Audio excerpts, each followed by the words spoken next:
হযরত আবু বকর সিদ্দিক রাদিয়াল্লাহু তাআলা আনহু রাসূলুল্লাহ সাল্লাল্লাহু আলাইহি ওয়াসাল্লামের সাথী হওয়ার কারণে, সঙ্গী হওয়ার কারণে হযরত আবু বকর এত দামি হয়ে গেছেন। কেন? শুধু রাসূলের সঙ্গী হওয়ার কারণে নয়, তাকওয়া থাকার কারণে। আবু বকরের মধ্যে সবচেয়ে বেশি আল্লাহর ভয় ছিল। বলে যে আবু বকর কি শুধু দুনিয়াতেই রাসূলের সঙ্গী কিনা? না না না, আবু বকর রাদিয়াল্লাহু তাআলা আনহু দুনিয়াতেও রাসূলের সঙ্গী ছিলেন এবং মৃত্যুর সময়ও রাসূলের সঙ্গী। রাসূলকে যেখানে দাফন করা হয়েছে আবু বকরকেও সেখানে দাফন করা হয়েছে। বলে যে দুনিয়াতেও তো আল্লাহর রাসূলের সঙ্গী হিসেবে দুনিয়াতে ছিলেন।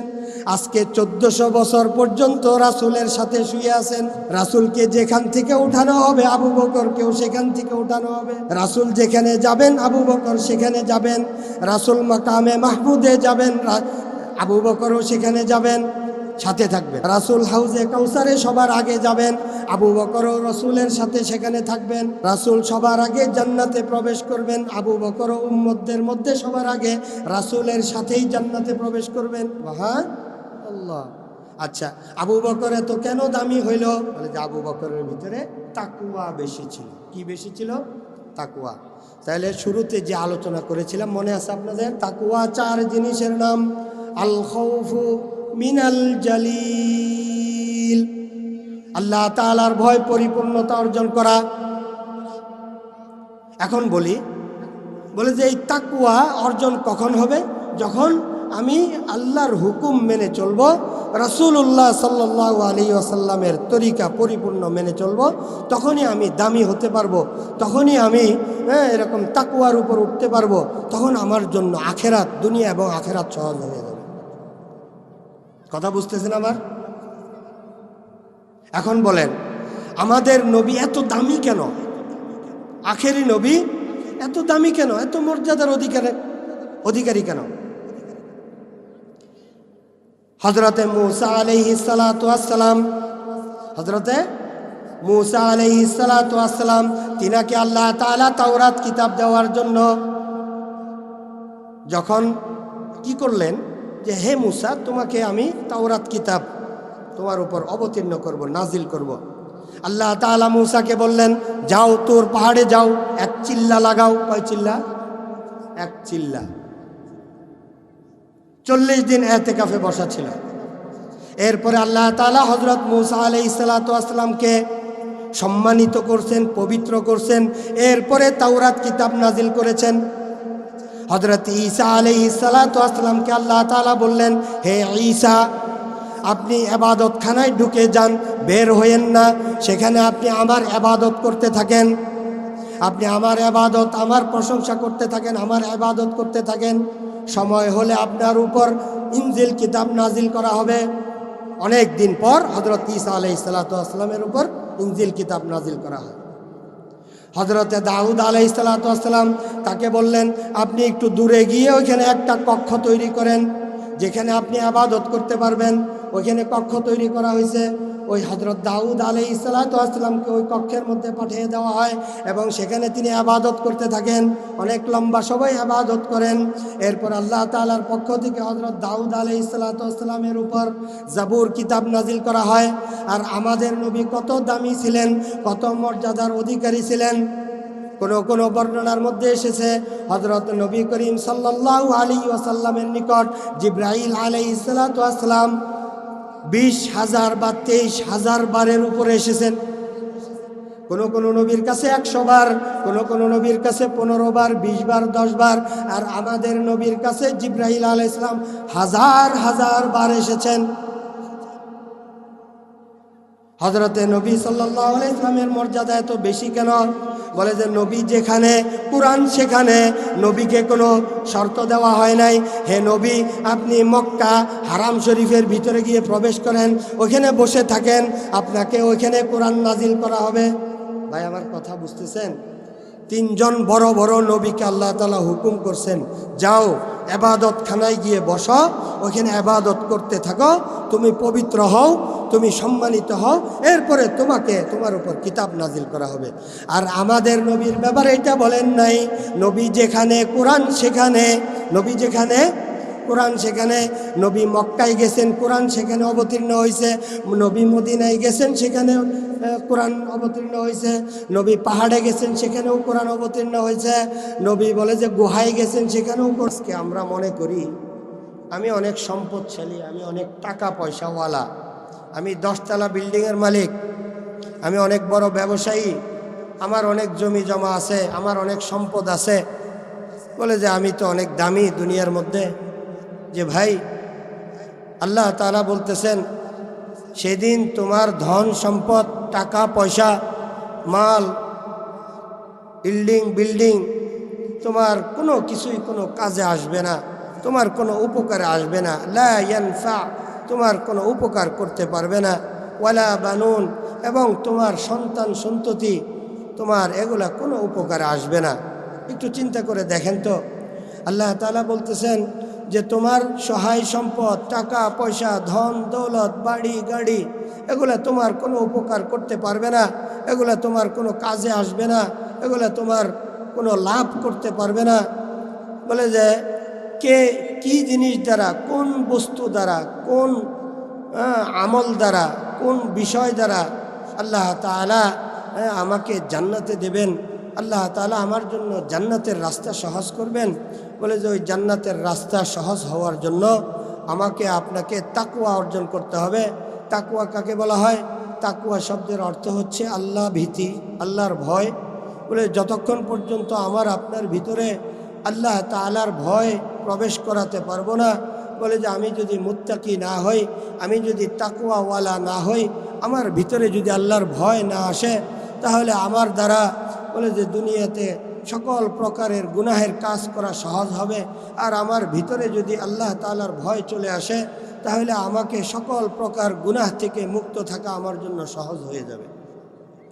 বলে তাকওয়া তো এমন এক জিনিস যে আল্লাহ ব্যতীত আর কাউকে ভয় করে না, পৃথিবীর কোনো বস্তুকে সে ভয় করে না, পৃথিবীর কোনো শক্তিকে সে ভয় করে না, পৃথিবীর কোনো মাখলুকাতকে সে ভয় করে না। তাকওয়া এমন এক বস্তু, বলে যে একমাত্র আল্লাহ তাআলাকেই ভয় করে। হযরতে আলী রাদিয়াল্লাহু তাআলা আনহু বর্ণনা করেন তাকওয়া 4 জিনিসের নাম। কয় জিনিসের নাম ভাই?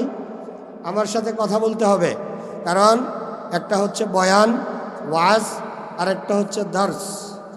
আমি যেখানেই আলোচনা করার চেষ্টা করি দর্সের মতো, শিখনা শেখানো, যাতে আমার কিছু লাভ হয়, আপনাদেরও লাভ হয়।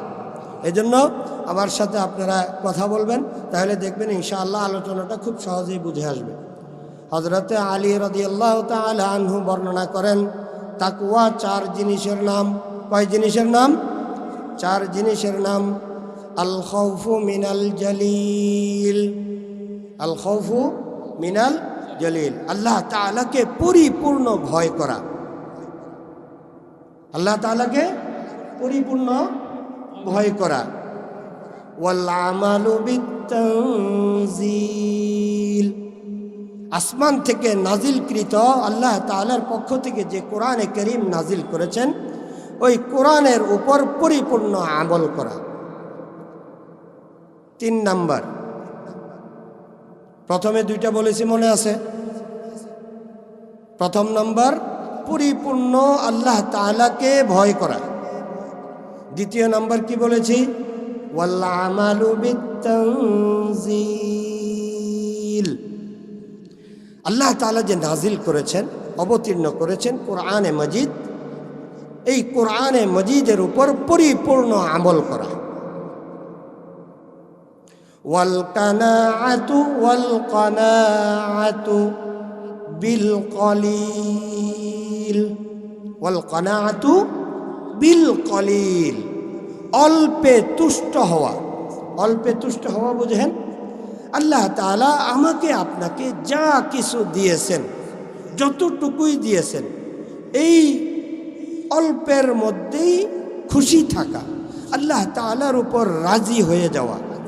আল্লাহ আমাকে যা দিয়েছেন এই অল্পের মধ্যেই খুশি হয়ে যাওয়া, যে আল্লাহ তাআলার উপর আমি রাজি আছি। সাহাবা আজমাইনগণ আল্লাহ তাআলার কাছে এমনভাবে চাইতেন, বলে যে তার কাছে কিছুই ছিল না, আল্লাহ তাআলার কাছে বলতেন যে আল্লাহ আমার এটা প্রয়োজন, আমার ওইটা প্রয়োজন। আল্লাহ তাআলা তাদেরকে দিতেন, অল্প কিছু দিতেন।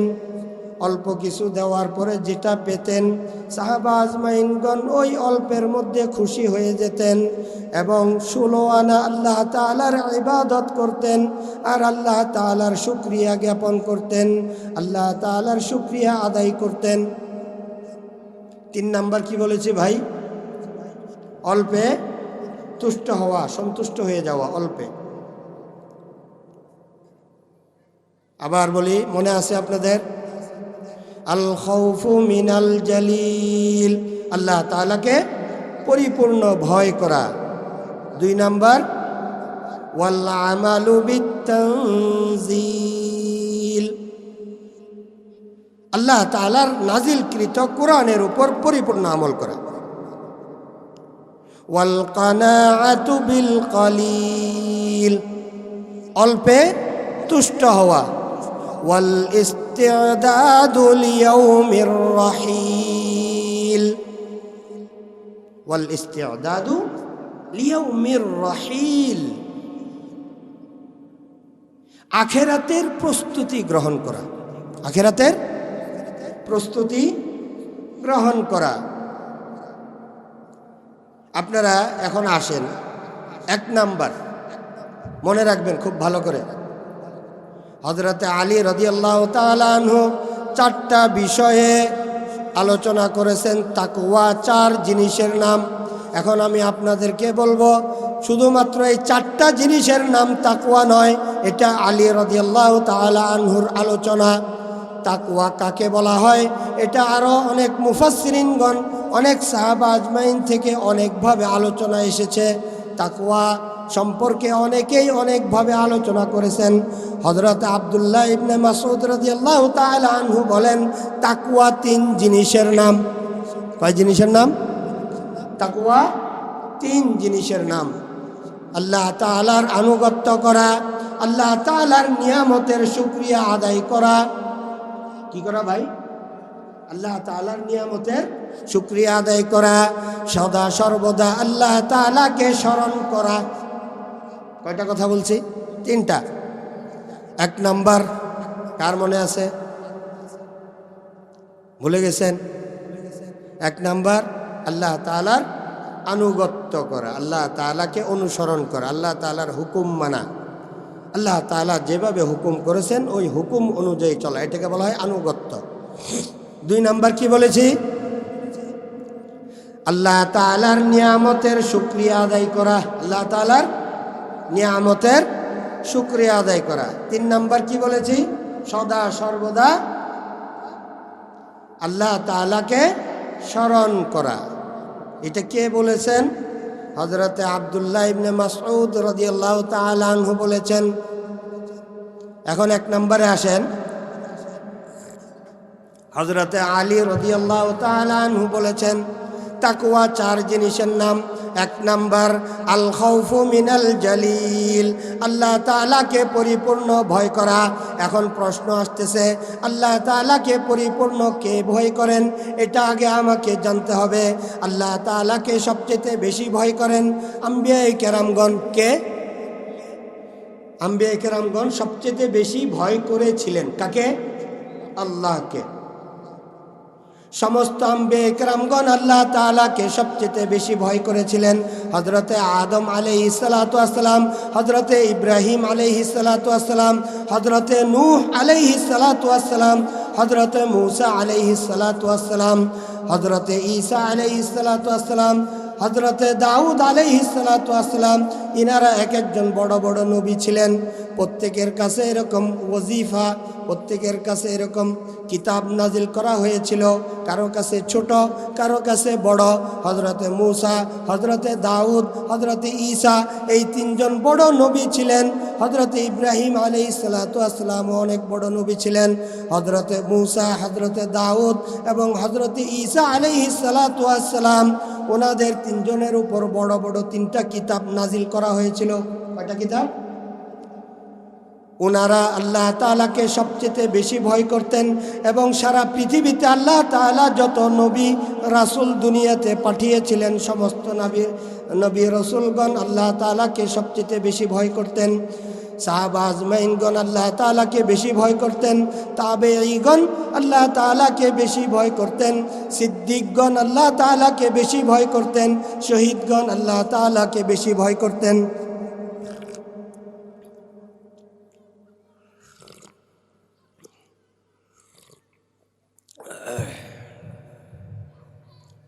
সালেহীনগণ আল্লাহ তাআলাকে সবচেয়ে বেশি ভয় করতেন। হক্কানি আলেম ওলামা যারা আছেন তারা আল্লাহ তাআলাকে বেশি ভয় করতেন। এটা আমার কথা না, এটা আল্লাহ তাআলার কথা। আল্লাহ তাআলা কোরআনে মাজিদে বলেন, ইন্নামা ইয়াখশাল্লাহা মিন ইবাদিহিল উলামা। হক্কানি আলেম ওলামাগণ কাকে বেশি ভয় করেন? আল্লাহ তাআলাকে সবচেয়ে বেশি ভয় করেন। আচ্ছা, এখন যদি বলি সিদ্দিকগণ, শহীদগণ, সালেহীনগণ, সাহাবাগণ, তাবেঈগণ, তাবেঈগণ, আইম্মায়ে মুজতাহিদগণ এবং হযরতে রাসূলুল্লাহ সাল্লাল্লাহু আলাইহি ওয়াসাল্লামের জামানা থেকে এই পর্যন্ত যত আলেম ওলামা এই দুনিয়াতে এসেছিলেন তাদের মধ্যে যত উম্মত কিয়ামত পর্যন্ত আসবেন, হযরত আদম থেকে নিয়ে কিয়ামত পর্যন্ত যত উম্মত দুনিয়াতে এসেছিলেন সমস্ত উম্মতের মধ্যে সবচেয়ে দামি উম্মত কারা? আপনারা জানেন না? জানেন? ওইটাও কোরআনে আল্লাহ তাআলা ইরশাদ করেছেন, কুনতুম খায়রা উম্মাতিন উখরিজাত লিন-নাস তা'মুরুনা বিল মা'রুফি ওয়া তানহাউনা আনিল মুনকার। এটাও আল্লাহ তাআলা কোরআনে বর্ণনা করেছেন। আখেরি নবীর উম্মত হবে শ্রেষ্ঠ উম্মত। এখন আমাকে একটা প্রশ্নের উত্তর দেন, এই সমস্ত উম্মতের মধ্যে শ্রেষ্ঠ উম্মত আখেরি নবীর উম্মত কোন উম্মত আগে জান্নাতে যাবে বলেন তো? আপনারা তো জানেন, সবাই জানেন না? হযরত আদম আলাইহিস সালামের উম্মত কি সবার আগে জান্নাতে যাবে, না হযরত ইব্রাহিম আলাইহিস সালাতু ওয়াস সালামের উম্মত সবার আগে জান্নাতে যাবে, না হযরত নূহ আলাইহিস সালাতু ওয়াস সালামের উম্মত সবার আগে যাবে, না হযরত ঈসা আলাইহিস সালাতু ওয়াস সালামের উম্মত আগে যাবে বলেন তো? কোন নবীর উম্মত? আমাদের নবী, বিশ্ব নবী, সৈয়দুল মুরসালিন, রাহমাতুল লিল আলামিন, মুহাম্মাদুর রাসূলুল্লাহ সাল্লাল্লাহু আলাইহি ওয়াসাল্লাম। এই নবীর উম্মত কারা? এই নবীর উম্মত আমরা সকলেই। এখন বলেন, আল্লাহ তাআলা বলেন আসমান জমিনের মধ্যে, আসমান জমিনের মধ্যে, আসমানের উপরে, জমিনের নিচে, আসমানের নিচে, জমিনের উপরে, সাত আসমানের উপরে যত মাখলুকাত, যত জিন ইনসান যা কিছু আল্লাহ তাআলা সৃষ্টি করেছেন, সকল সৃষ্টি জগতের মধ্যে আল্লাহ তাআলা সমস্ত সৃষ্টির মধ্যে আম্বিয়া কেরামকে সবচেয়ে সম্মানিত করেছেন। আম্বিয়া কেরামগণকে সবচেয়ে সম্মানিত করেছেন। আম্বিয়া কেরামদের মধ্যে সবচেয়ে সম্মানিত করেছেন হযরতে মুহাম্মাদুর রাসূলুল্লাহ। আল্লাহ তাআলা বলেন, আমার পরেই সবচেয়ে বেশি সম্মানের অধিকারী, আমার পরে সবচেয়ে বেশি মর্যাদার অধিকারী মুহাম্মাদুর রাসূলুল্লাহ। আল্লাহ তাআলার পরে সবচেয়ে বেশি সম্মানের অধিকারী কে? আল্লাহ তাআলার পরে সবচেয়ে বেশি সম্মানের অধিকারী কে? মুহাম্মাদুর রাসূলুল্লাহ সাল্লাল্লাহু আলাইহি ওয়াসাল্লাম। আর আমাদের নবী, বিশ্ব নবী হযরত মুহাম্মদ সাল্লাল্লাহু আলাইহি ওয়াসাল্লাম বলেন, আল্লাহ তাআলার পরে সবচেয়ে বেশি মর্যাদা আমার, আর সকল নবীদের পরে উম্মতদের মধ্যে সবচেয়ে বেশি মর্যাদা আবু বকরের। সবচেয়ে বেশি মর্যাদা কার? আবু বকর সিদ্দিক রাদিয়াল্লাহু তাআলা আনহু। ওনার মর্যাদা সবচেয়ে বেশি। ওনার মর্যাদা সবচেয়ে বেশি কেন? আমার আলোচনার শুরু যদি বুঝে থাকেন তাহলে এখন বুঝতে পারবেন। সারা পৃথিবীতে হযরত আদম থেকে নিয়ে কিয়ামত পর্যন্ত যত উম্মত দুনিয়াতে এসেছিল এবং আসছেন, বর্তমানে আগামীতেও আসবে, সকল উম্মতের মধ্যে সবচেয়ে দামি উম্মত আখেরি নবীর উম্মত। সকল উম্মতের মধ্যে সবচেয়ে দামি ব্যক্তি, সবচেয়ে দামি, সবচেয়ে মর্যাদা সম্পন্ন, সবচেয়ে বেশি সম্মানিত ওই ব্যক্তিটাকে আল্লাহর রসুল সাল্লাল্লাহু আলাইহি ওয়াসাল্লাম বর্ণনা করেন। সমস্ত নবীদের পরে সমস্ত উম্মতদের মধ্যে সবচেয়ে বেশি মর্যাদার অধিকারী হবে আবু বকর সিদ্দিক রাদিয়াল্লাহু তাআলা আনহু। কে? আবু বকর সিদ্দিক। আমার সাথে একটু কথা বললেন তাহলে একটু আলোচনা করতে ভালো লাগবে। হ্যাঁ, আপনারা যদি কথা না বলেন তাহলে মনে করব যে আপনারা বুঝতেছেন না আমার কথা। বুঝতেছেন কি আমার কথা? আমার আলোচনা আপনাদের বুঝে আসতেছে না ভাষা বুঝে আসতেছে না? জি। হযরতে আবু বকর সিদ্দিক রাদিয়াল্লাহু তাআলা আনহু, হযরতে আবু বকর সিদ্দিক রাদিয়াল্লাহু তাআলা আনহু এত দামি কেন হইলেন? প্রশ্ন আসবে না? কেন এত দামি হইলেন? তিনি কেন সমস্ত উম্মতের মধ্যে সবচেয়ে দামি? তিনি কেন সবার আগে জান্নাতে প্রবেশ করবেন? উম্মতদের মধ্যে, নবীদের মধ্যে সর্বপ্রথম আমাদের নবী রাসূলুল্লাহ মুহাম্মদ সাল্লাল্লাহু আলাইহি ওয়াসাল্লাম, তিনি সবার আগে প্রবেশ করবেন। আর উম্মতদের মধ্যে সবার আগে কে প্রবেশ করবেন? জনাবে সাইয়্যিদানা হযরত আবু বকর সিদ্দিক রাদিয়াল্লাহু তাআলা আনহু সবার আগে প্রবেশ করবেন। কেন? এখন আসেন।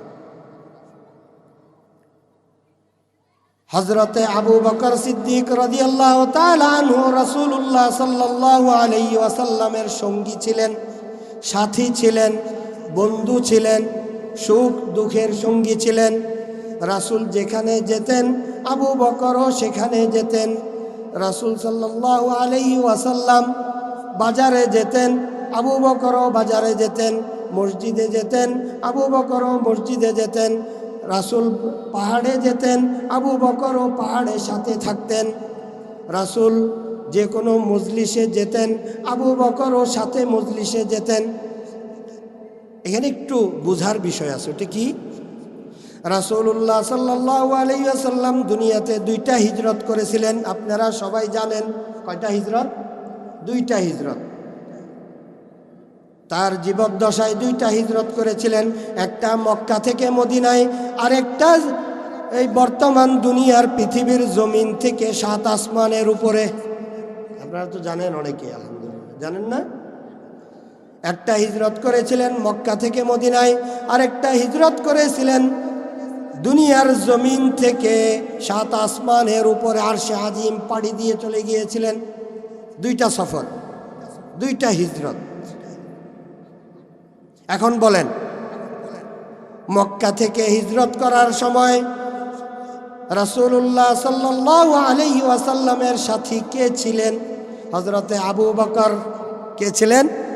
হযরতে আবু বকর। জমিন থেকে 7 আসমান পর্যন্ত পাড়ি দিতে রাসূলের সঙ্গী কে ছিলেন? হযরতে জিবরাইল আলাইহিস সালাতু ওয়াস সালাম। জিবরাইল আলাইহিস সালাতু ওয়াস সালাম 7 আসমান পাড়ি দেওয়ার পরে উপরে ওঠার আর অনুমতি ছিল না। উপরে ওঠার অনুমতি ছিল না। 7 আসমান পাড়ি দেওয়ার পরে রসুলের সঙ্গ ত্যাগ করেছেন কে? জিবরাইল আমিন। আর আবু বকর মৃত্যু পর্যন্ত রসুলের সঙ্গ ছাড়েন নাই। আবু বকর মৃত্যু পর্যন্ত কার সঙ্গ ছাড়েন নাই? রাসূল সাল্লাল্লাহু আলাইহি ওয়াসাল্লামের সঙ্গ ছাড়েন নাই। হযরতে আবু বকর সিদ্দিক রাদিয়াল্লাহু তাআলা আনহু, তিনি এত বড় একজন ব্যক্তিত্ব ছিলেন, তিনি এত বড় একজন মুত্তাকি ছিল, তার মধ্যে এত বেশি গুণ ছিল। ইখলাসে পরিপূর্ণ ছিল, ঈমানে পরিপূর্ণ ছিল, তাকওয়ায় পরিপূর্ণ ছিল, তাওয়াক্কুলের মধ্যে পরিপূর্ণ ছিল। আল্লাহ তাআলা যত গুণ দুনিয়াতে দান করছেন সকল গুণে তিনি গুণান্বিত ছিলেন। হযরত আবু বকর সিদ্দিক রাদিয়াল্লাহু তাআলা আনহু রাসূলুল্লাহ সাল্লাল্লাহু আলাইহি ওয়াসাল্লামের সঙ্গী ছিলেন, হিজরতের সঙ্গী ছিলেন। এবার একটু হিসাব মিলান, খুব মনোযোগ সহকারে শুনবেন। হযরতে আবু বকর সিদ্দিক রাদিয়াল্লাহু তাআলা আনহু তিনি এত দামি কেন হইলেন? একমাত্র তাকওয়ার কারণে, একমাত্র আল্লাহ তাআলাকে ভয় করার কারণে, একমাত্র আল্লাহ তাআলাকে বেশি ভয় করার কারণে। বলে যে সমস্ত সাহাবা আজমাইনগণ তো আল্লাহ তাআলাকে ভয় করতেন। সমস্ত সাহাবা আজমাইনগণ তিনারাও কি করতেন? আল্লাহ তাআলাকে ভয় করতেন। ওমরও আল্লাহ তাআলাকে ভয় করতেন, উসমানও আল্লাহ তাআলাকে ভয় করতেন, আলী রাদিয়াল্লাহু তাআলা আনহু আল্লাহ তাআলাকে ভয় করতেন। কিন্তু আবু বকরের এত মর্যাদা কেন? আবু বকরের এত মর্যাদা হওয়ার কারণ অনেকগুলো আছে, তার মধ্যে গুরুত্বপূর্ণ কারণ দুইটা।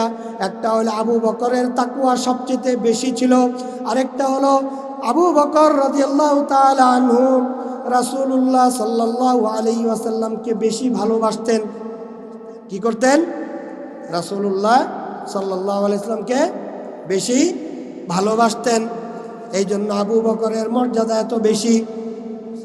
হযরত আবু বকর সিদ্দিক রাদিয়াল্লাহু তাআলা আনহুর সাথে রাসূলুল্লাহ সাল্লাল্লাহু আলাইহি ওয়াসাল্লামের মিলগুলো একটু দেখেন। আপনারা সবাই আমার দিকে তাকান। রাসূলুল্লাহ সাল্লাল্লাহু আলাইহি ওয়াসাল্লাম মৃত্যুর পূর্বে 15 দিন পর্যন্ত অসুস্থ ছিলেন। কয় দিন? 15 দিন। হযরতে আবু বকরও মৃত্যুর পূর্বে 15 দিন পর্যন্ত অসুস্থ ছিলেন। হযরতে রাসূলুল্লাহ সাল্লাল্লাহু আলাইহি ওয়াসাল্লাম 63 বছর বয়সে ইন্তেকাল করেন। আবু বকরও 63 বছর বয়সে ইন্তেকাল করেন। রাসূলুল্লাহ সাল্লাল্লাহু আলাইহি ওয়াসাল্লামকে খাবারের মধ্যে বিষ দেয়া হয়েছিল, আবু বকরের খাবারের মধ্যেও বিষ দেয়া হয়েছিল। রসুলের খাবারের মধ্যে ইহুদি বিষ দিয়েছিল, আবু বকরের খাবারের মধ্যেও ইহুদি বিষ দিয়েছিল। রাসূলুল্লাহ সাল্লাল্লাহু আলাইহি ওয়াসাল্লামের ইন্তেকালের 2 বছর আগে বিষ দেওয়া হয়েছিল, আবু বকরের ইন্তেকালের 2 বছর আগেও বিষ দেওয়া হয়েছিল। রাসূলের অভ্যাস ছিল তিনি খানা পিনা খাওয়ার সময় একজন সঙ্গী সাথী সাথে থাকতেন। আবু বকরেরও অভ্যাস ছিল তার খাওয়ার সময় একজন সাথী সাথে সবসময় সঙ্গে থাকতেন। রাসূলুল্লাহ সাল্লাল্লাহু আলাইহি ওয়াসাল্লামের সাথে যে সঙ্গী ছিলেন, বিষ দেওয়ার পরে ওই সঙ্গী সাথী যে সাহাবী ছিলেন তিনি ইন্তেকাল করেন, শাহাদত বরণ করেন। আবু বকরের সাথেও যে সাথী সঙ্গী ছিলেন সাহাবী তিনিও ইন্তেকাল করেন। আল্লাহ তাআলা রাসূলুল্লাহ সাল্লাল্লাহু আলাইহি ওয়াসাল্লামকে হেফাজত করেন, বাঁচিয়ে দেন এবং আবু বকরকেও হেফাজত করেন। দেখেন রসুলের সাথে আবু বকরের কতগুলো মিল। রাসূলুল্লাহ সাল্লাল্লাহু আলাইহি ওয়াসাল্লাম তিনি মৃত্যুর আগে আয়েশা রাদিয়াল্লাহু তাআলা আনহার কাছে মিসওয়াক চেয়েছিলেন, মিসওয়াক। হযরতে আবু বকর সিদ্দিক রাদিয়াল্লাহু তাআলা আনহু মৃত্যুর পূর্বে মিসওয়াক চেয়েছিলেন, আল্লাহর রসুলকে মিসওয়াক দিয়েছিলেন আয়েশা রাদিয়াল্লাহু তাআলা আনহা এবং আবু বকরকেও মিসওয়াক দিয়েছিলেন আয়েশা রাদিয়াল্লাহু তাআলা আনহা। আবু বকর রাসূলুল্লাহ সাল্লাল্লাহু আলাইহি ওয়াসাল্লাম যে বিছানায় ইন্তেকাল করেছেন, আবু বকরও সেই বিছানায় ইন্তেকাল করেছেন। রাসূলুল্লাহ সাল্লাল্লাহু আলাইহি ওয়াসাল্লাম ইন্তেকালের পরে যে চাদর দিয়েছিলেন, আবু বকরকেও সেই চাদর দেওয়া হয়েছিল। রাসূলুল্লাহ সাল্লাল্লাহু আলাইহি ওয়াসাল্লামের ইন্তেকালের সময় সালাত সালাত এই শব্দটা উচ্চারণ করেছিলেন। আবু বকরের ইন্তেকালের সময়ও আবু বকর রাদিয়াল্লাহু তাআলা আনহু সালাত সালাত নামাজ নামাজ উচ্চারণ করেছিলেন। রাসূলুল্লাহ সাল্লাল্লাহু আলাইহি ওয়াসাল্লাম বলে যে উনি তো এমন এক নবী যার একটা সুপারিশে সব কিছু আল্লাহ তাআলার কাছে কবুল হয়ে যায়। আল্লাহর রসুল আবু বকরকে বলেছেন, হে আবু বকর, হে আবু বকর, তুমি আমার জন্য যে কাজগুলো করেছ, আমার জন্য যে খেদমত করেছ, আমার সাথী সঙ্গী হয়ে দুনিয়াতে যেভাবে ছিলা, তোমার জান মাল সময় সব কিছু আমার জন্য কুরবানি করে দিয়েছ। তুমি আল্লাহ তাআলাকে এত বেশি ভালোবাসো এবং আমাকে এত বেশি ভালোবাসো, আল্লাহ তাআলা তোমাকে এত মর্যাদা দিয়েছেন যে সারা পৃথিবীর মধ্যে যত উম্মত দুনিয়াতে এসেছে এবং আসবে সমস্ত উম্মতের মধ্যে আল্লাহ তাআলা তোমার মর্যাদা সবার চেয়ে বেশি করে দিয়েছেন। তোমার মর্যাদা সবচেয়ে বেশি করে দিয়েছেন।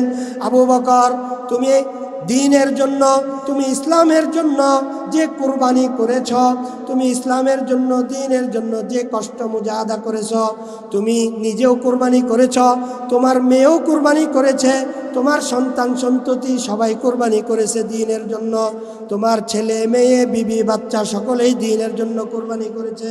তোমার স্থাবর অস্থাবর যত সম্পত্তি ছিল সমস্ত সম্পত্তি আল্লাহর জন্য একমাত্র আল্লাহর রাস্তায় দান করে দিয়েছিলা। কার রাস্তায়? আল্লাহর রাস্তায়। ইসলাম কবুল করার পূর্বে আবু বকর রাদিয়াল্লাহু তাআলা আনহুর 40,000 দিরহাম বা দিনার তার কাছে উপস্থিত ছিল। কত হাজার? 40,000 দিরহাম অথবা দিনার। এই 40,000 বর্তমান জমানায় 40 কোটিরও বেশি হবে। হযরতে আবু বকর রাদিয়াল্লাহু তাআলা আনহু ইসলাম গ্রহণ করার পরে তার নিকট আর 40 দিরহামও বাকি ছিল না। আল্লাহু আকবার। 1 দিরহামও বাকি ছিল না। 40,000 দিরহাম সবগুলি আল্লাহর রাস্তায় দ্বীনের জন্য, দ্বীনের কাজে খরচ করে দেন।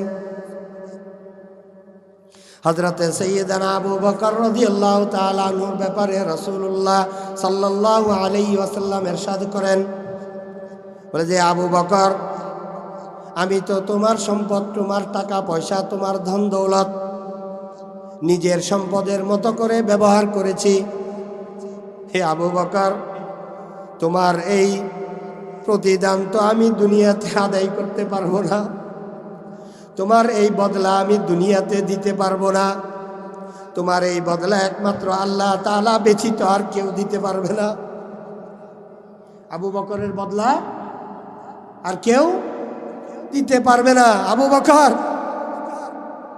তুমি দ্বীনের জন্য যা করেছ, তুমি আমার জন্য যা করেছ, তুমি আল্লাহর রসুলের জন্য যা করেছ, পৃথিবীর বুকে আর কোনো উম্মত তা করতে পারে নাই। তুমি নিজেকে বিসর্জন দিয়ে দিছ, তুমি তোমার সমস্ত বিবি বাচ্চাকে দ্বীনের কাজে লাগাই দিছ, তুমি তোমার 6 বছরের কন্যাকে আয়েশাকে পর্যন্ত তুমি বিসর্জন দিয়ে দিছ একমাত্র রসুলের খাতিরে, একমাত্র আমি নবীর জন্য। তুমি তোমার ছোট নাবালেক শিশু 6 বছরের আয়েশাকে আমার কাছে বিবাহ দিয়ে দিছো ছোট অবস্থায়। তুমি এত ভালোবাসছো আমাকে, তুমি আমার আল্লাহকে এত ভালোবাসছো যে আল্লাহ তাআলাও তোমাকে ভালোবাসে। তুমি আমার আল্লাহর উপর এত রাজি খুশি হয়ে গেছো আবু বকর, আল্লাহ তাআলা তোমার উপর রাজি খুশি হয়ে গেছে। এই জন্য আবু বকর আল্লাহ তাআলা তোমার কাছে সালাম পাঠাইছে যে আবু বকর যেন আমার উপর রাজি খুশি হয়ে যায়। কেমন কথা! আবু বকর যেন আমার উপর রাজি খুশি হয়ে যায়, আল্লাহ খবর পাঠাইছে। এখন একটু চিন্তা করে দেখেন, হযরত আবু বকর সিদ্দিক রাদিয়াল্লাহু তাআলা আনহু রাসূলুল্লাহ সাল্লাল্লাহু আলাইহি ওয়াসাল্লাম দুনিয়াতে বেঁচে থাকা অবস্থায় তার প্রতিটা কাজে সহযোগী হিসেবে, সঙ্গী হিসেবে ছিলেন। এখন বলেন তো দেখি, এটা সঙ্গী হিসেবে দুনিয়াতে ছিলেন, রাসূলুল্লাহ সাল্লাল্লাহু আলাইহি ওয়াসাল্লাম দুনিয়া থেকে চলে গেলেন, আবু বকরও দুনিয়া থেকে চলে গেলেন। হাদিসে আছে, যার সাথে যার মিল তার সাথে তার হাসর, যার সাথে যার মিল তার সাথে তার হাসর, যার সাথে যার মিল তার সাথে তার বেহেশত, তার বেহেশত জান্নাত। মনে থাকবে, এটা শুধু হাদিসের কথা না, কোরআনেও আছে। ওয়ান নাবিয়িনা ওয়াস সিদ্দিকিনা ওয়াশ শুহাদাই ওয়াস সালিহিন, যারা তাদেরকে অনুসরণ করবে তাদের জান্নাত, তাদের হাসর, তাদের পুলসিরাত, তাদের মিজান নবীদের সাথে, শহীদদের সাথে, সিদ্দিকগণদের সাথে এবং সালেহিনদের সাথে তাদের জান্নাত হবে। তাহলে ওটার একটা উপমা দেখেন। হযরতে আবু বকর সিদ্দিক রাদিয়াল্লাহু তাআলা আনহু রাসূলের সাথে দুনিয়াতে সর্ব অবস্থায় সাথে ছিলেন। জিজ্ঞেস করে আসো। হযরতে আবু বকর সিদ্দিক রাদিয়াল্লাহু তাআলা আনহু রাসূলুল্লাহ সাল্লাল্লাহু আলাইহি ওয়াসাল্লামের সাথে দুনিয়াতে সর্ব অবস্থায় তার সাথী সঙ্গী হিসেবে ছিলেন। ওই যে একটু আগে বলেছিলাম, মনে আছে?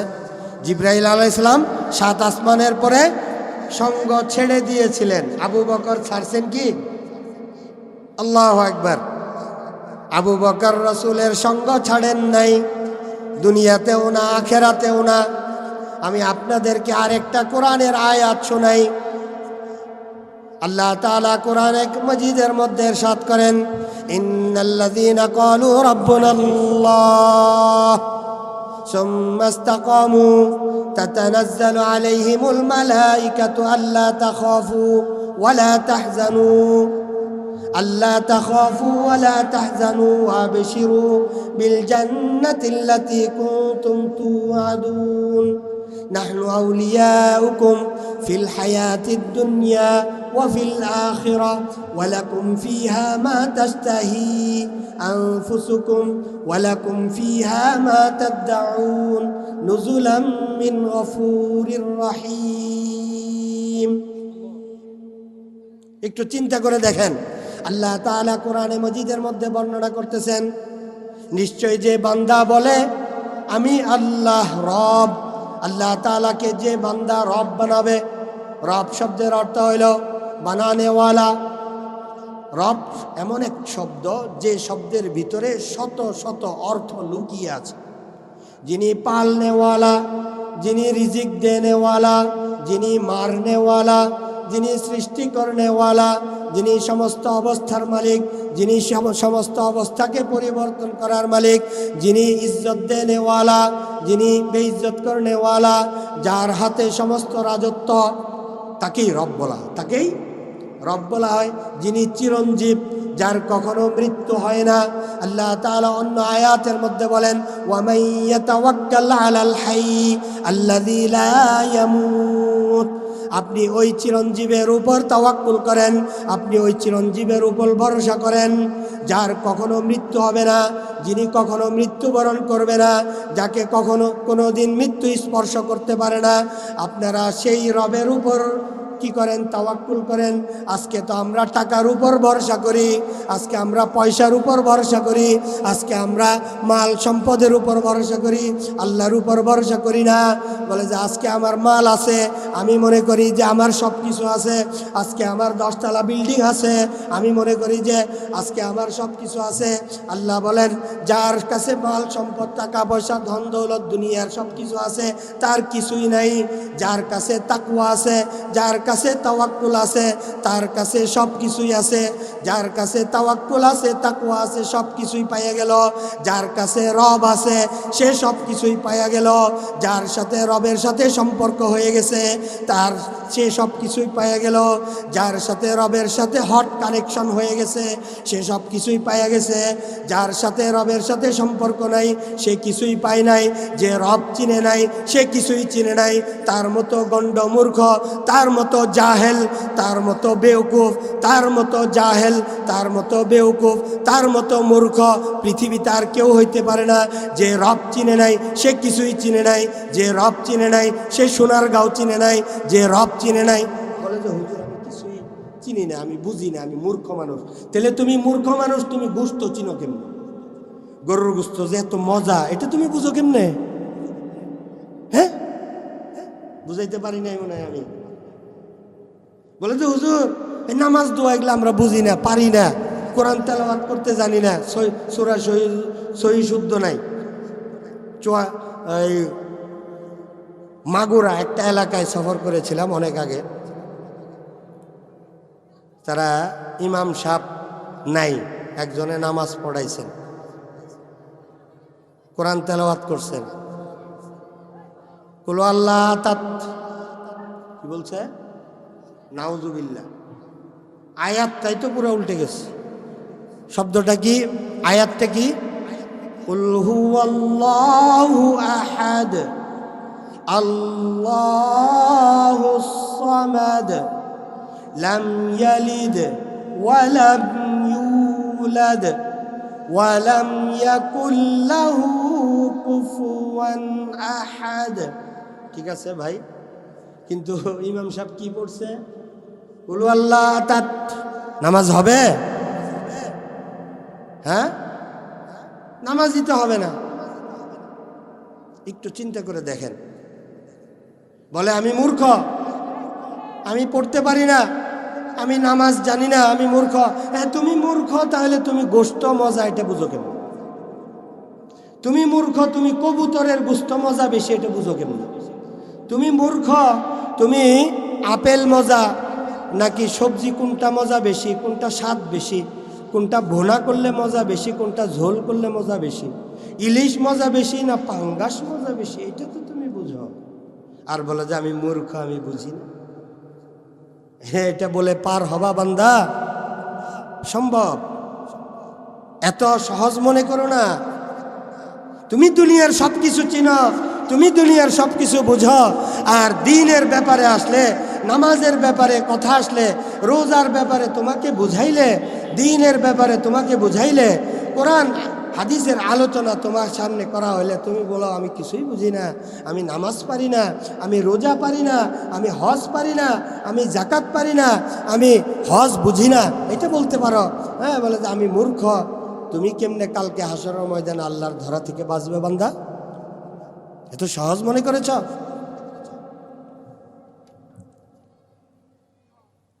আল্লাহ তাআলা বলেন যে বান্দা আমাকে রব হিসাবে মেনে নিবে, আমাকে রব হিসেবে স্বীকৃতি দিবে, আমাকে রব হিসেবে সর্ব অবস্থায় বলবে আল্লাহ ব্যতীত আর কোনো রব নাই, আল্লাহ ব্যতীত আর কোনো মাবুদ নাই, একমাত্র রব্বুল আলামিনই আমার রব, আমি আর কোনো কাউকে রব বানাই না, আমি টাকাকে রব বানাই, আল্লাহই আমার রব, আল্লাহই আমার রব, আল্লাহই আমার সব। আল্লাহই আমার রব, বলেন আমার সাথে বলেন, আল্লাহই আমার রব, আল্লাহই আমার সব। আল্লাহই আমার রব, আল্লাহই আমার সব। এ বান্দা, যদি আমি এই কথাটা বলতে পারি, এটা যদি মনে প্রাণে ইয়াকিন করাইতে পারি, আমার অন্তরের মধ্যে ফিট করতে পারি, আমার অন্তরের মধ্যে জায়গা করাইতে পারি যে আল্লাহই আমার রব, আল্লাহই আমার সব, যত অসুবিধা আসুক না কেন, যত মুসিবত আসুক না কেন, একমাত্র সর্ব অবস্থায় আল্লাহ তাআলার উপর ভরসা করব, আর কারো উপর কখনো ভরসা করব না। সর্ব অবস্থায় আল্লাহ তাআলার উপরই ভরসা করব। যদি সর্ব অবস্থায় আল্লাহর উপর ভরসা করি কি হবে? বলে যে বান্দা আল্লাহ তাআলার উপর ভরসা করার পরে এটার উপর অটল থাকবে, অবিচল থাকবে, সেখান থেকে স্থানান্তর হয় না, এটার থেকে চুল পরিমাণ সরে না, এবং সুখে দুঃখে, কঠিন অবস্থায়, মুসিবত অবস্থায়, সুখ অবস্থায়, সর্ব অবস্থায় আল্লাহ তাআলাকে বলে যে আল্লাহই আমার রব, আল্লাহই আমার সব, এটার উপর মৃত্যু পর্যন্ত অটল অবিচল থাকে, ইস্তেকামত থাকে। তখন আল্লাহ তাআলা বলেন তাতানাজ্জালু আলাইহিমুল মালাইকা, আল্লাহ তাআলা ওই বান্দার জন্য দুইজন ফেরেশতা পাঠিয়ে দেন। আমার দিকে তাকান, সবাই আমার দিকে তাকান, খুব মনোযোগী হন, কথাগুলো বোঝার জন্য মনোযোগী হতে হবে। আল্লাহ তাআলা বলেন আমি ওই বান্দার জন্য দুইজন ফেরেশতা পাঠাইয়া দেই। ওই দুইজন ফেরেশতা কি করবে? ওই দুইজন ফেরেশতা তার দুনিয়া এবং আখেরাতে সব জায়গায় তার সাথে থাকবে। ওই দুইজন ফেরেশতা দুনিয়া এবং আখেরাতে তার সব সময় তার সাথে থাকবে। এখন বুঝেন আমার কথা শুরু হয়েছে কোত্থেকে?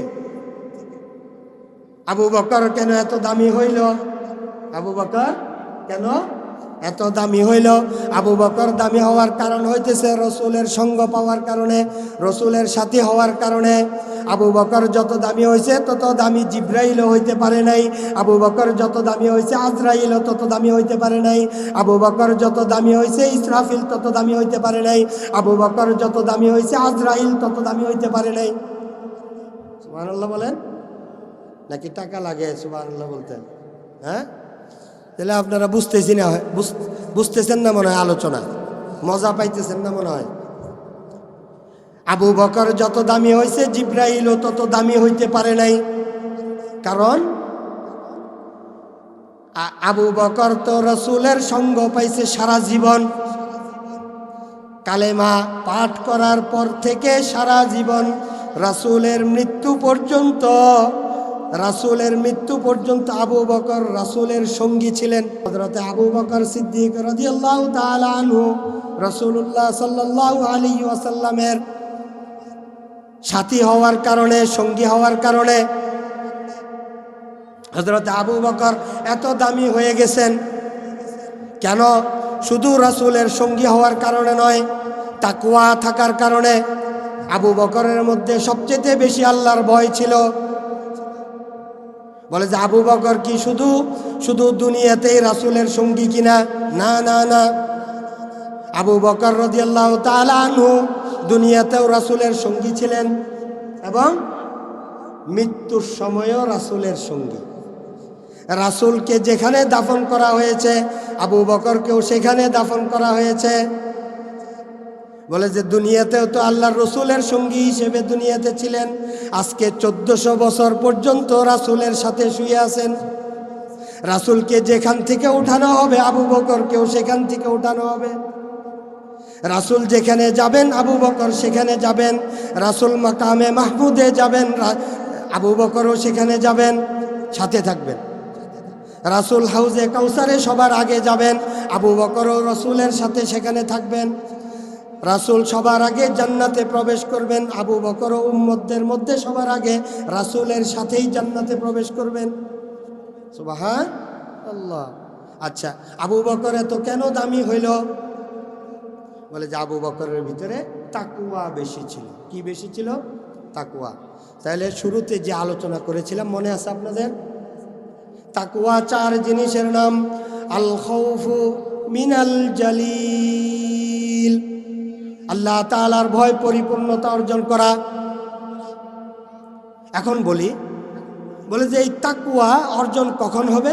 যখন আমি আল্লাহর হুকুম মেনে চলব, রাসূলুল্লাহ সাল্লাল্লাহু আলাইহি ওয়াসাল্লামের তরিকা পরিপূর্ণ মেনে চলব, তখনই আমি দামি হতে পারবো, তখনই আমি এরকম তাকওয়ার উপর উঠতে পারবো। তখন আমার জন্য আখেরাত, দুনিয়া এবং আখেরাত সহজ হয়ে যাবে। কথা বুঝতেছেন আমার? এখন বলেন, আমাদের নবী এত দামি কেন? আখেরি নবী এত দামি কেন? এত মর্যাদার অধিকারী কেন? হযরতে মূসা আলাইহিস সালাতু ওয়াস সালাম, হযরতে মূসা আলাইহিস সালাতু ওয়াস সালাম, তিনাকে আল্লাহ তাআলা তাওরাত কিতাব দেওয়ার জন্য যখন কি করলেন যে হে মূসা, তোমাকে আমি তাওরাত কিতাব তোমার উপর অবতীর্ণ করব, নাজিল করব। আল্লাহ তাআলা মূসাকে বললেন, যাও তোর পাহাড়ে যাও, এক চিল্লা লাগাও। কয় চিল্লা? এক চিল্লা। 40 দিন এতেকাফে বসা ছিল। এরপরে আল্লাহ তাআলা হযরত মূসা আলাইহিস সালাতু ওয়াস সালামকে সম্মানিত করছেন, পবিত্র করছেন। এরপরে তাওরাত কিতাব নাজিল করেছেন। হযরত ঈসা আলাইহিস সালাতু ওয়াস সালামকে আল্লাহ তাআলা বললেন, হে ঈসা, আপনি ইবাদতখানায় ঢুকে যান, বের হইয়েন না। সেখানে আপনি আমার ইবাদত করতে থাকেন, আপনি আমার ইবাদত, আমার প্রশংসা করতে থাকেন, আমার ইবাদত করতে থাকেন। সময় হলে আপনার উপর ইনজিল কিতাব নাজিল করা হবে। অনেক দিন পর হযরত ঈসা আলাইহিস সালাতু ওয়াস সালামের উপর ইনজিল কিতাব নাজিল করা হয়। হযরতে দাউদ আলাইহিস সালাতু ওয়াস সালাম তাকে বললেন, আপনি একটু দূরে গিয়ে ওইখানে একটা কক্ষ তৈরি করেন, যেখানে আপনি ইবাদত করতে পারবেন। ওইখানে কক্ষ তৈরি করা হয়েছে। ওই হযরত দাউদ আলাইহিস সালাতু ওয়াস সালামকে ওই কক্ষের মধ্যে পাঠিয়ে দেওয়া হয় এবং সেখানে তিনি ইবাদত করতে থাকেন। অনেক লম্বা সময় ইবাদত করেন। এরপর আল্লাহ তাআলার পক্ষ থেকে হযরত দাউদ আলাইহিস সালাতু ওয়াস সালামের উপর জাবুর কিতাব নাজিল করা হয়। আর আমাদের নবী কত দামি ছিলেন, কত মর্যাদার অধিকারী ছিলেন। কোন বর্ণনার মধ্যে এসেছে হযরত নবী করিম সাল্লাল্লাহু আলাইহি ওয়াসাল্লামের নিকট জিবরাইল আলাইহিস সালাতু ওয়াস সালাম 20,000 বা 23,000 বারের উপরে এসেছেন। কোন নবীর কাছে 100 বার, কোন নবীর কাছে 15 বার, 20 বার, 10 বার। আর আমাদের নবীর কাছে জিবরাইল আলাইহিস সালাম হাজার হাজার বার এসেছেন। হযরতে নবী সাল্লাল্লাহু আলাইহি ওয়াসাল্লামের মর্যাদা এত বেশি কেন? বলে যে নবী যেখানে কুরআন সেখানে নবীকে কোনো শর্ত দেওয়া হয় নাই, হে নবী আপনি মক্কা হারাম শরীফের ভিতরে গিয়ে প্রবেশ করেন, ওখানে বসে থাকেন, আপনাকে ওইখানে কোরআন নাজিল করা হবে। ভাই আমার কথা বুঝতেছেন? তিনজন বড় বড় নবীকে আল্লাহ তাআলা হুকুম করছেন, যাও ইবাদতখানায় গিয়ে বসো, ওখানে ইবাদত করতে থাকো, তুমি পবিত্র হও, তুমি সম্মানিত হও, এরপরে তোমার উপর কিতাব নাজিল করা হবে। আর আমাদের নবীর ব্যাপারে এটা বলেন নাই, নবী যেখানে কোরআন সেখানে, নবী যেখানে কোরআন সেখানে, নবী মক্কায় গেছেন কোরআন সেখানে অবতীর্ণ হয়েছে, নবী মদিনায় গেছেন সেখানেও কোরআন অবতীর্ণ হয়েছে, নবী পাহাড়ে গেছেন সেখানেও কোরআন অবতীর্ণ হয়েছে, নবী বলে যে গুহায় গেছেন সেখানেও কোরআন অবতীর্ণ করা হয়েছে, নবী বাজারে গেছেন সেখানেও কোরআন অবতীর্ণ করা হয়েছে, নবী উটের উপর ছিলেন সেখানেও কোরআন অবতীর্ণ নাজিল করা হয়েছে, নবী গাধার উপর পিঠে ছোঁয়ার ছিলেন সেখানেও কোরআন নাজিল করা হয়েছে, নবী আয়েশার বাড়িতে ছিলেন সেখানেও কোরআন নাজিল করা হয়েছে, নবী আয়েশার বিছানায় ছিলেন সেখানেও কোরআন নাজিল করা হয়েছে, নবী মসজিদের ভিতরে ছিলেন সেখানেও কোরআন নাজিল করা হয়েছে, নবী বদরের যুদ্ধে ছিলেন সেখানেও কোরআন নাজিল করা হয়েছে, নবী উহুদ যুদ্ধে ছিলেন সেখানেও কোরআন নাজিল করা হয়েছে। এটার অর্থ কি?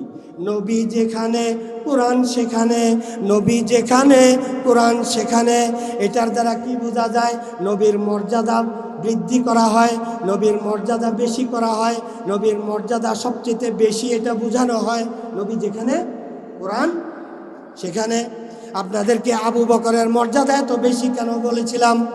বলে যে আবু বকরের মর্যাদা এত বেশি হওয়ার কারণ হইতেছে নবীর সংস্পর্শ বেশি পাওয়ার কারণ, নবীর সঙ্গী ছিলেন বেশি।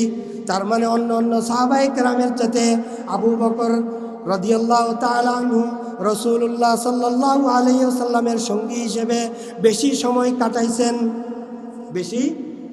কাটাইছেন। আবু বকর আবু বকরের ভিতরে আল্লাহ তাআলার ভয় বেশি থাকার কারণে বলে যে আল্লাহ তাআলা ঘোষণা দিয়ে দিয়েছেন, আল্লাহর রসুলও ঘোষণা দিয়ে দিয়েছেন, আবু বকর সবচেয়ে বেশি দামি। আবু বকর সবচেয়ে বেশি দামি। কেন দামি? আবু বকর এত দামি? তার ভিতরে তাকওয়া ছিল, আল্লাহর ভয় বেশি ছিল, তার ভিতরে রসুলের মহাব্বত বেশি ছিল। এই দুইটার কারণে আবু বকর সারা পৃথিবীর সমস্ত উম্মতের মধ্যে, সমস্ত সাহাবা আজমাইনদের মধ্যে, সমস্ত পৃথিবীর উম্মতের মধ্যে সবচেয়ে বেশি দামি ছিল। যে আয়াতটা আমি তেলাওয়াত করতেছিলাম, হযরতে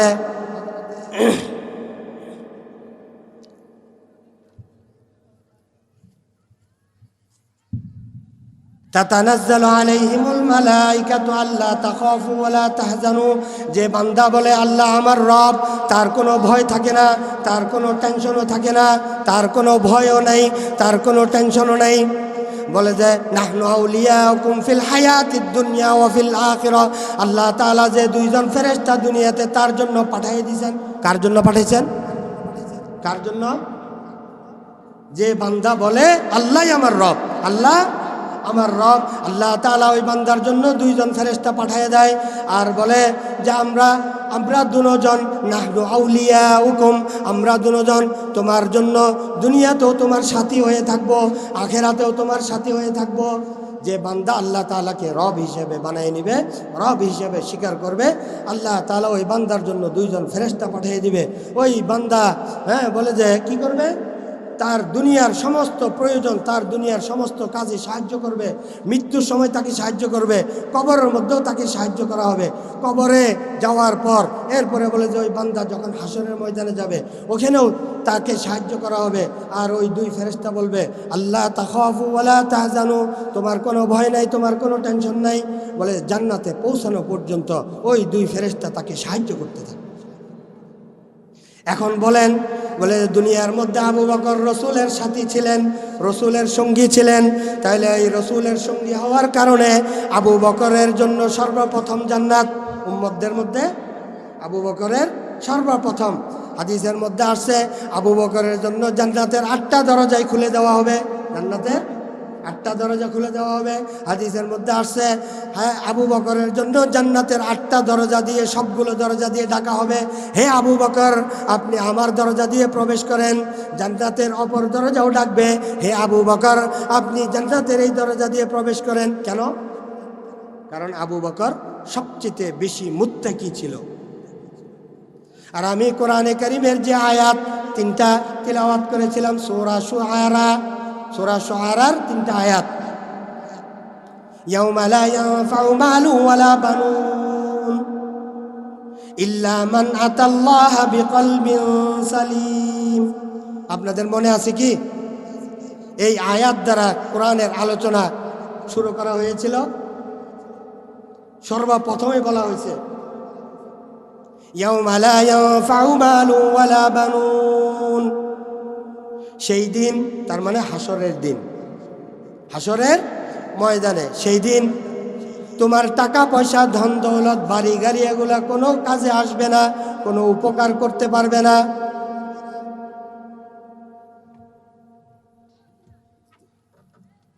ইল্লা মান আতাল্লাহা বিকলবিন সালিম, ইল্লা মান আতাল্লাহা বিকলবিন সালিম,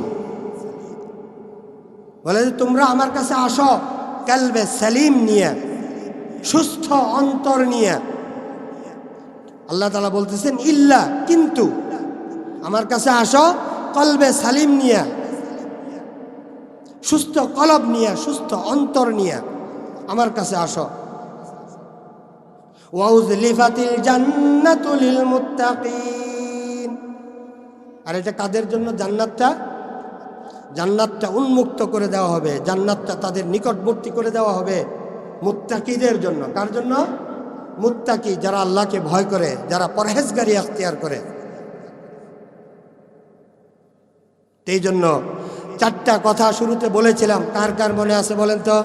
হযরতে আলী রাদিয়াল্লাহু তাআলা আনহু বলেন, তাকওয়া 4 জিনিসের নাম, তাকওয়া 4 জিনিসের নাম। আল খাউফু মিনাল জালিল, আল্লাহ তাআলাকে পরিপূর্ণ ভয় করা।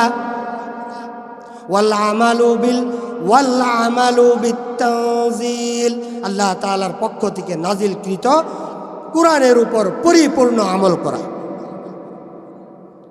ওয়াল কানাআতু বিল কলিল, ওয়াল কানাআতু বিল কলিল, অল্পে তুষ্ট হওয়া, অল্পে খুশি হয়ে যাওয়া।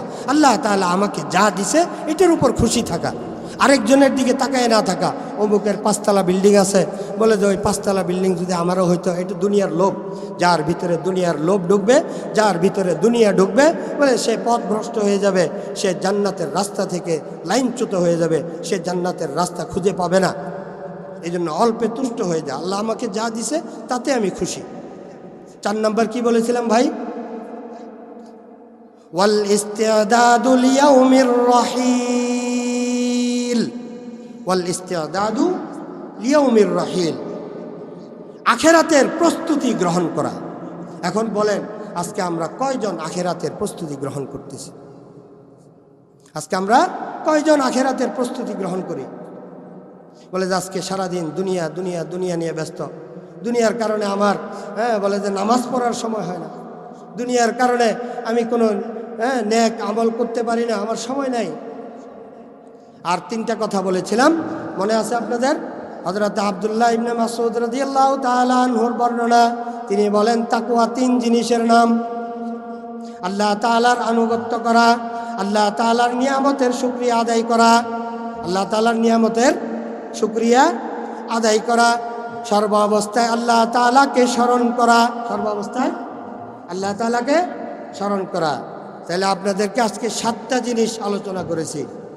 হযরত আলী রাদিয়াল্লাহু তাআলা আনহুর 4 কথা, কয় কথা? 4 কথা। তিনি তাকওয়া সম্পর্কে কি বলেছেন?